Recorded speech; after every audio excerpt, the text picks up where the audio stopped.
अहमद खेल में मग्न है।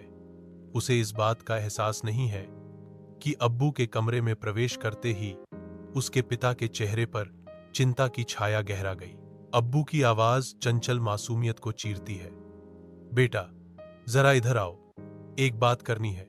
अहमद ऊपर देखता है, जिज्ञासा जागृत होती है। जी अब्बू, क्या हुआ? अब्बू एक दिल दहला देने वाला सवाल पूछते हैं। उनके शब्द अनकहे बोझ से भरे हुए हैं। बेटा, अगर मैं कहूं कि मुझे तुम्हारे ये खिलौने बेचने हैं ताकि घर का सामान आ सके, तो तुम क्या कहोगे? अहमद का मासूम जवाब एक झटके की तरह लगता है। बेच दें अब्बू, मुझे तो नए खिलौने चाहिए, वैसे भी ये तो पुराने हो गए हैं। धूप की तपिश में अहमद मामू के लिए काम करता है। उसका शरीर पसीने से चमक रहा है।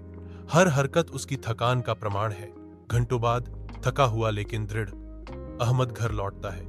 उसके कदम थकान से भारी हैं। अहमद थकावट से भरी आवाज में कहता है, अब्बू, मामू ने काम करवाया और 200 रुपए दिए, लेकिन बहुत थक गया हूं। अब्बू ध्यान से सुनते हैं। उनकी नजरें चिंता से नरम पड़ जाती हैं, क्योंकि वे अहमद के श्रम के बारे में सुनते हैं। विचार करने के एक पल के बाद अब्बू कोमल जिज्ञासा से पूछते हैं, अच्छा, अब बताओ, इन पैसों से क्या खरीदना है? मामूली कमाई अधर में लटकी है, श्रम का प्रतीक और पसंद का सवाल।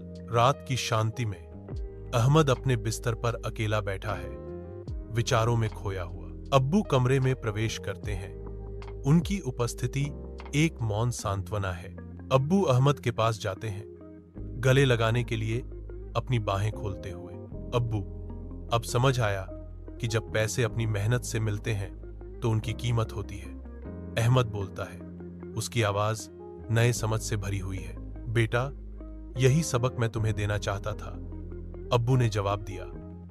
उनकी आंखें गर्मजोशी और गर्व से भरी थीं। एक कोमल आलिंगन में अहमद और अब्बू बिना कहे एक दूसरे से जुड़े हुए हैं।